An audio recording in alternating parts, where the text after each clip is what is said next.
के जंगलों में भयानक बारिश हो रही थी। बारिश इतनी तेज थी कि रुकने का नाम ही नहीं ले रही थी। सभी जानवर इस तेज बारिश से बहुत परेशान थे। अरे भाई, इतनी तेज बारिश हो रही है। अगर ये बारिश नहीं रुकी तो हम सब बिना खाए मर जाएंगे। लेकिन हम क्या कर सकते हैं भाई? जब तक बारिश नहीं रुकती तब तक हम खाने के लिए कुछ भी नहीं ढूंढ सकते, क्योंकि जंगल में चारों ओर पानी ही पानी भरा हुआ है। लेकिन हम बारिश के रुकने का इंतजार भी नहीं कर सकते, क्योंकि जब तक बारिश रुकेगी तब तक हम बिना खाए मर जाएंगे। भाई, भूख के मारे मेरा दिमाग काम नहीं कर रहा। तुम ही कोई उपाय बताओ जिससे हम कुछ खा सकें। तुम चिंता मत करो दोस्त, मैं शेर महाराज से जाकर मदद मांगता हूँ। शायद वे हमारी कुछ मदद करें। फिर लकड़बग्घा इतनी भयंकर बारिश में भी शेर महाराज से मदद मांगने चला गया और लकड़बग्घा शेर महाराज के पास आया और बोला, शेर महाराज की जय हो। क्या हुआ लकड़बग्घा? आज तुम यहाँ कैसे आए? क्या बात है? महाराज, हम सभी जानवर बहुत बड़ी मुसीबत में हैं। जंगल में इतनी भयंकर बारिश हो रही है कि हम खाना भी नहीं ढूंढ पा रहे हैं और छिपने के लिए कोई अच्छी जगह भी नहीं है। कृपया हमारी मदद कीजिए महाराज। तो तुम क्या चाहते हो? क्या मैं अपना खाना उन जानवरों को दे दूं? तुम्हारा दिमाग तो ठीक है ना? इतनी बारिश हो रही है, इसमें मैं क्या कर सकता हूँ? ये आप क्या कह रहे हैं महाराज? आप ऐसा कैसे कर सकते हैं? जंगल के सभी जानवरों की मदद करना तो आपका फर्ज है। कौन सी मदद भला? बारिश में भी कोई मदद करता है? तुम्हें तो पता ही है कि बारिश तो हर साल होती है। इसका मतलब ये थोड़ी है कि ये जिम्मेदारी भी मेरी है। तुम सबको अपनी अपनी मदद करनी पड़ेगी, इसमें मैं कुछ भी नहीं कर सकता। ये बात शेर महाराज के मुंह से सुनकर लकड़बग्घा वापस चला जाता है। रात के अंधेरे में सभी जानवर बारिश से जूझ रहे थे और बहुत परेशान थे। तो शेर महाराज ने हमारी कोई मदद क्यों नहीं की? वो ऐसा कैसे कर सकते हैं? भालू भाई, हम इसमें कुछ भी नहीं कर सकते। वो इस जंगल के महाराज हैं। हम उनके सामने कुछ भी नहीं बोल सकते। अरे भाई, महाराज हैं तो क्या हुआ? उन्हें महाराज किसने बनाया? हम सब जानवरों ने मिलकर उन्हें महाराज बनाया। अगर वो हमारी मदद नहीं करेंगे तो किस काम के महाराज हैं? बात तो बिल्कुल सही है भालू भाई, लेकिन अब उन्हें अपने आप पर घमंड हो गया है। वो हमें कुछ भी समझते नहीं हैं। हमें मिलकर उन्हें सबक सिखाना पड़ेगा। हाँ, तुमने सही कहा। हमें उन्हें सबक सिखाना पड़ेगा ताकि उन्हें ये एहसास हो कि बिना प्रजा के कोई भी महाराज नहीं बन सकता। लेकिन भालू भाई, हम ऐसा क्या करें जिससे उन्हें ये एहसास हो? वो ये बात कैसे समझ सकते हैं? क्या आपके पास इसका कोई प्लान है? हाँ भाई, मेरे पास प्लान है, पर पहले कल सुबह सब जानवरों को किसी सुरक्षित जगह पहुंचा देंगे ताकि बारिश से बच जाएं। फिर शेर महाराज को देखेंगे। ठीक है भालू भाई, मैं समझ गया। आप बिल्कुल सही कह रहे हैं। फिर सभी जानवर बारिश से बचने के लिए निकल पड़ते हैं। फिर सभी जानवरों को सुरक्षित जगह पर पहुंचा दिया गया। दोस्त, हमने आधे जानवरों को तो सुरक्षित जगह पर पहुंचा दिया है, लेकिन जंगल में अभी भी बहुत से जानवर बाकी हैं। लेकिन दोस्त, अब हम वहां वापस नहीं जा सकते, क्योंकि बारिश बहुत ज्यादा तेज हो गई है। जब तक बारिश नहीं रुक जाती तब तक हम वापस नहीं जा सकते। वे सभी जानवर हमारे समूह से अलग थे, नहीं तो हम उनकी मदद जरूर करते। पता नहीं उनका क्या होगा, वे जिंदा भी बचेंगे या नहीं। मुझे तो उनकी बहुत चिंता हो रही है दोस्त। लेकिन दोस्त, अब हम कुछ भी नहीं कर सकते। उधर कुछ जानवर बारिश से जूझ रहे थे। तभी वहां एक बाघ आता है और बोलता है, तुम सब इतनी तेज बारिश में कैसे खड़े हो? क्या तुम्हें कहीं छिपने की जगह नहीं मिली? अरे भाई, हम जाएं तो जाएं कहां? हमारे पास छिपने की कोई जगह नहीं है। हमारे जंगल के महाराज भी ऐसे हैं कि हमारी कोई मदद नहीं करते। अब आप ही बताइए, हम क्या करें? यहाँ खड़े रहने के अलावा हमारे पास कोई रास्ता नहीं है। तुम सब चिंता मत करो, तुम्हारे महाराज को बाद में देख लूंगा, लेकिन अभी तुम्हारी सुरक्षा करना जरूरी है। तुम सब मेरे साथ चलो। दूसरी तरफ के जंगल में छिपने के लिए अच्छी जगह है। लेकिन अगर वहां कोई जगह नहीं मिली तो क्या हमें वापस आना पड़ेगा? क्या आपको यकीन है कि वहाँ छिपने की जगह मिलेगी? ये तुम कैसी बातें कर रहे हो? मैं उस जंगल का महाराज हूँ। वो जंगल मेरा है और उसके चप्पे चप्पे से मैं परिचित हूँ। अपनी सारी प्रजा को मैं पहले ही सुरक्षित स्थान पर पहुंचा चुका हूँ। इसलिए यहाँ भी देखने आया हूँ कि कहीं कोई मुसीबत में तो नहीं है। मुझे माफ कर दीजिए महाराज, मुझे पता नहीं था कि आप दूसरे जंगल के महाराज हैं। कोई बात नहीं, लेकिन अब बातें करके समय बर्बाद मत करो, मेरे साथ चलो। फिर सभी जानवर बाघ के साथ चल पड़ते हैं।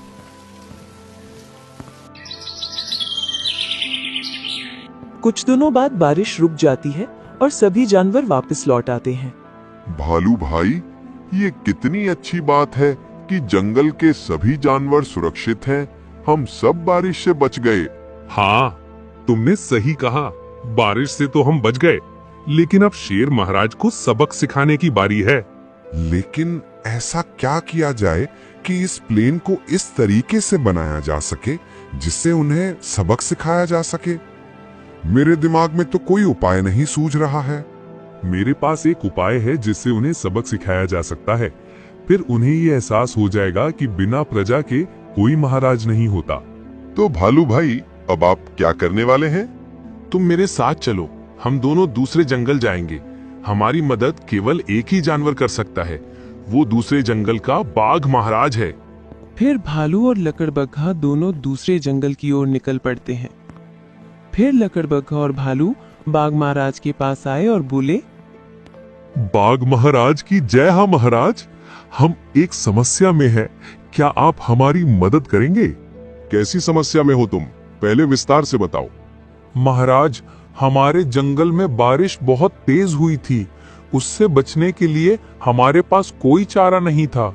हमने हमारे शेर महाराज से मदद मांगी, लेकिन उन्होंने कोई मदद नहीं की। तुम्हारे शेर महाराज को सबक सिखाने की तो मैं भी सोच रहा हूँ, क्योंकि वो उस जंगल का राजा कहलाने के लायक नहीं है। तो महाराज, देर किस बात की? उस शेर महाराज को सबक सिखाया जाए। हाँ, तुमने सही कहा। मेरे पास एक योजना है। अब तुम देखना मैं उसे कैसा सबक सिखाता हूँ। तुम्हें बस मेरा एक काम करना पड़ेगा। हाँ, बोलिए महाराज, कैसा काम करना है? आपका जो भी काम होगा हम कर देंगे। तुम्हें कुछ भी करने की जरूरत नहीं है, बस अपने जंगल के जितने भी जानवर हैं उन्हें यहाँ ले आना। और अब मैं जाता हूँ शेर महाराज से मिलने। फिर बाघ शेर महाराज के पास आया और बोला, शेर महाराज की जय हो। महाराज, मैं आपसे मिलने आया हूँ। तुम तो दूसरे जंगल के महाराज हो। तुमसे मिलकर मुझे बहुत अच्छा लगा। शुक्रिया महाराज, मुझे भी आपसे मिलकर बहुत अच्छा लगा, लेकिन मुझे आपसे एक जरूरी बात कहनी थी। हाँ, बोलो। जो भी बात करनी है बेझिझक कह सकते हो। महाराज, मैं आपकी जंगल की प्रजा को देखना चाहता हूँ। क्या आप मुझे अपने जंगल में घुमा सकते हैं ताकि मैं आपकी प्रजा को देख सकूं? हाँ हाँ, क्यों नहीं। तुम मेरे साथ चलो, मैं तुम्हें अपने पूरे जंगल में घुमाता हूँ। वहाँ तुम मेरी प्रजा को भी देख लेना। तो चलिए महाराज, मैं आपके साथ चलने के लिए तैयार हूँ। फिर शेर महाराज बाघ को जंगल में घुमाने लगे, लेकिन उन्हें कोई भी जानवर नजर नहीं आया। ये क्या शेर महाराज, आपके जंगल में तो एक भी जानवर नहीं है। ऐसा क्यों है शेर महाराज? ये बात मुझे भी समझ में नहीं आ रही है। बारिश से पहले तो बहुत से जानवर थे, लेकिन बारिश के बाद एक भी जानवर नजर नहीं आ रहा। अरे महाराज, कहीं ऐसा तो नहीं कि बारिश की वजह से उन सभी की मौत हो गई हो, क्योंकि इस बार बारिश बहुत तेज थी। अरे तुम ये क्या बोल रहे हो? क्या बारिश से भी किसी की मौत हो सकती है? अरे महाराज, बारिश से मौत क्यों नहीं हो सकती? मेरे जंगल में भी 2 जानवरों की बारिश से मौत हो गई थी। लेकिन ऐसा कैसे हो सकता है भला? अगर मुझे ये पता होता कि बारिश से भी मौत हो सकती है तो मैं उन जानवरों की मदद जरूर करता। और करने में बहुत फर्क है महाराज। जंगल में चाहे छोटी से छोटी मुसीबत आए, हमें सभी जानवरों की मदद करनी चाहिए, क्योंकि ये हमारा फर्ज है। तुम क्या कहना चाहते हो? क्या ये सब मेरी वजह से हुआ है? क्या मैंने जानबूझकर ऐसा किया था? भले ही आपने जानबूझकर ऐसा नहीं किया हो महाराज, लेकिन आपसे गलती तो हुई है। अगर आप उनकी मदद करते तो शायद वो जानवर जिंदा रहते। शायद तुम सही कह रहे हो। मैंने उनकी मदद नहीं की। ये मेरी बहुत बड़ी गलती थी। अब तो मैं जंगल का महाराज भी नहीं रहा, क्योंकि यहाँ अब कोई प्रजा भी नहीं है, तो मैं किस चीज का महाराज हूँ। अब शेर महाराज को अपनी गलती का एहसास हो गया था। उसे समझ में आ गया था कि बिना प्रजा के कोई भी राजा नहीं होता। ठीक है महाराज, आपको अपनी गलती का एहसास हो गया, इससे बड़ी बात मेरे लिए और क्या हो सकती है। अब मैं चलता हूँ महाराज।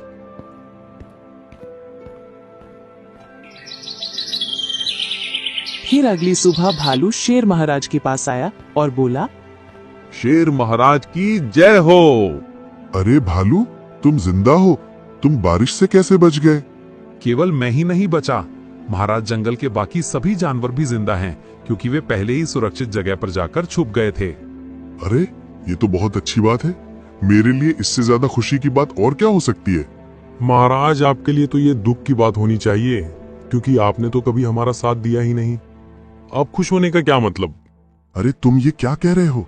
मैं मानता हूँ कि मुझसे गलती हुई है, पर इसका ये मतलब नहीं कि मैं चाहता था कि तुम सब मारे जाओ। लेकिन आपने कोई मदद भी तो नहीं की थी। आप इस जंगल के महाराज हैं, क्या आपका कर्तव्य नहीं बनता था? हाँ, तुमने सही कहा। मुझसे बहुत बड़ी गलती हो गई है, मुझे माफ कर दो। अब से मैं ऐसा कुछ भी नहीं करूंगा। जंगल में जब भी कोई मुसीबत आएगी, मैं सबके साथ खड़ा रहूंगा। आपको अपनी गलती का एहसास हो गया, ये अच्छी बात है महाराज। लेकिन अब से आप ऐसा कुछ भी ना करें जिससे जंगल के जानवर आपसे नाराज हों। मैं तुमसे वादा करता हूँ कि अब से मैं ऐसा कुछ भी नहीं करूंगा जिससे जंगल के जानवर मुझसे नाराज हों। घना जंगल, पंछियों की चहचहाहट, पेड़ों की सरसराहट और बहती हुई नदी की मधुर आवाज उस जंगल को एक अनोखी शांति देती थी। मगर इस शांति के पीछे छिपा हुआ था एक खतरनाक राज। उस जंगल में एक चालाक, धूर्त और लालची भेड़िया रहता था। भेड़िया हमेशा यही सोचता कि बिना मेहनत के उसका पेट कैसे भरे। छोटे मोटे जानवरों का शिकार तो वो करता ही था, लेकिन उसमें भी मेहनत करनी पड़ती थी। कभी भागना, कभी छुपना, कभी ताक में बैठना। उसे ये सब झंझट बर्दाश्त नहीं था। एक रात भेड़िया जंगल के किनारे बैठा खुद से बड़बड़ा रहा था। अरे और कितनी मेहनत करनी पड़ेगी? मुझे कोई ऐसा जुगाड़ू आइडिया सोचना पड़ेगा कि शिकार मेरे पास खुद चलकर आए। भेड़िया चालाक था, मगर उसके दिमाग में तुरंत कोई योजना नहीं सूझ रही थी। तभी उसने देखा कि एक बैल उसकी ओर आ रहा है। बैल ने मजाक उड़ाते हुए कहा, क्यों भाई भेड़िए, ऐसे उदास क्यों बैठे हो? बाबा बनने की सोच रहे हो क्या? बैल की यही चुटकी भेड़िए के दिमाग में बिजली की तरह चमक गई। उसकी आंखें चमक उठी। अरे वाह, इस बैल ने तो मेरी सारी समस्या हल कर दी। क्यों ना मैं सचमुच बाबा बन जाऊं। सब जानवर मेरे पास खुद आकर श्रद्धा दिखाएंगे और मैं आराम से उन्हें मूर्ख बना सकूंगा। अगले ही दिन भेड़िया सफेद राख मुंह पर पोतकर एक पेड़ के नीचे आसन लगाकर बैठ गया। उसने ऐलान करवा दिया कि अब वो ज्ञान बाबा है। उसने हिरन को बुलाया और कहा, बेटा हिरन, अब मुझे संसार से मोह नहीं रहा। मैं पहले नादान था, शिकार करता था, हिंसा करता था, लेकिन अब मुझे दिव्य ज्ञान मिल चुका है। अब मैं केवल फल फूल ही खाऊंगा। जाओ, जंगल में सबको बता दो कि ज्ञान बाबा सबको आशीर्वाद देने आए हैं। भोला भाला हिरन तुरंत उसके जाल में फंस गया। उसने दौड़ दौड़कर सब जानवरों को खबर दी। धीरे धीरे सब जानवर भेड़िए के पास पहुंचने लगे। बाबा, क्या ये सच है कि अब आप शिकार नहीं करेंगे? बिल्कुल बालक, अब मुझे मांस की कोई आवश्यकता नहीं। प्रभु ने मुझे आदेश दिया है कि मैं इस जंगल का कल्याण करूं। जानवर उसकी मीठी मीठी बातों में फंसते गए। एक दिन खरगोश के बच्चे की तबीयत खराब हो गई। इसी बीच खरगोश दौड़ता हुआ आया और बोला, बाबा जी, मेरे बच्चे के पेट में बहुत दर्द है, कृपया कोई चमत्कार कीजिए। भेड़िए ने आंखें बंद की कुछ बड़बड़ाया और कहा, हिमकली हूँ, फट स्वाहा, जाओ देखो तुम्हारा बच्चा ठीक हो गया। खरगोश भागा और थोड़ी देर बाद खुशी से लौट आया। बाबा जी की जय हो, मेरा बच्चा ठीक हो गया। असल में खरगोश का बच्चा पहले ही ठीक होने वाला था, लेकिन संयोग ऐसा बना कि भेड़िए का झूठा चमत्कार सच लग गया। अब सारे जानवरों का विश्वास और भी बढ़ गया। धीरे धीरे सब जानवर भेड़िए की सेवा करने लगे। कोई फल लाता, कोई दूध, कोई पकवान। भेड़िया आराम से बाबा बनकर ऐश कर रहा था। लेकिन एक समस्या थी, वो ठहरा मांसाहारी। फल फूल, दूध, घास उसके गले नहीं उतरते थे। दिन में वो बाबा बनकर अभिनय करता और रात को छिपकर जानवरों का शिकार करने लगा।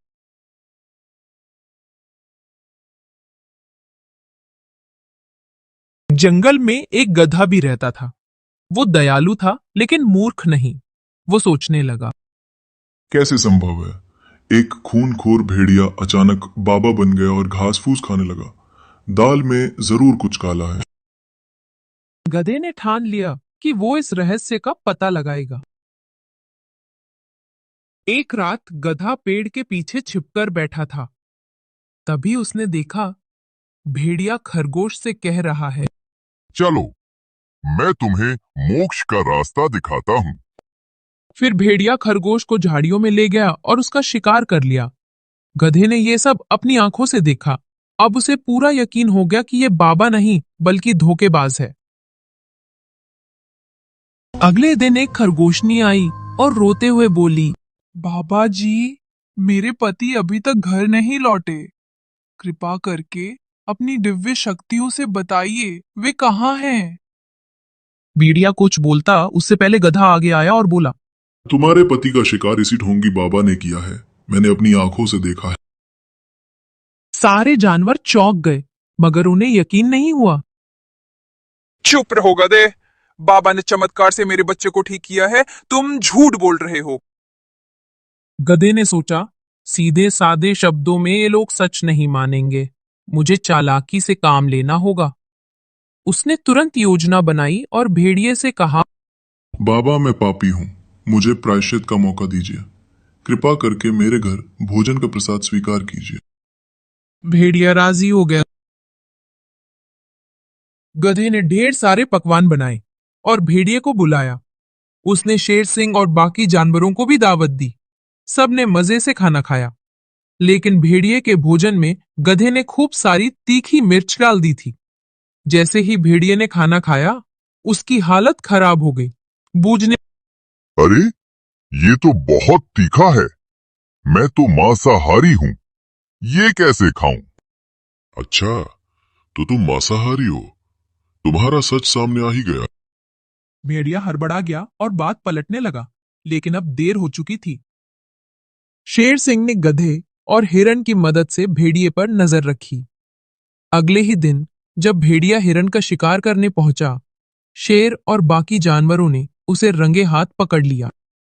डोंगी, तुमने मीठी मीठी बातों से सबको धोखा दिया, झूठे चमत्कार दिखाए और रात को जानवरों का शिकार किया।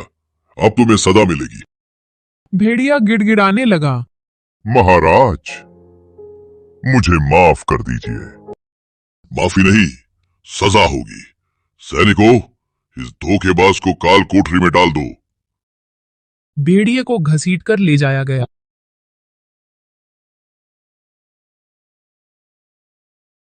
गधे की समझदारी और बहादुरी से जंगल के जानवर बच गए। सभी ने गधे से माफी मांगी और एक वादा किया, आज से हम बिना परखे किसी की मीठी बातों में नहीं आएंगे। गधा मुस्कुराया। जंगल में फिर से शांति लौट आई।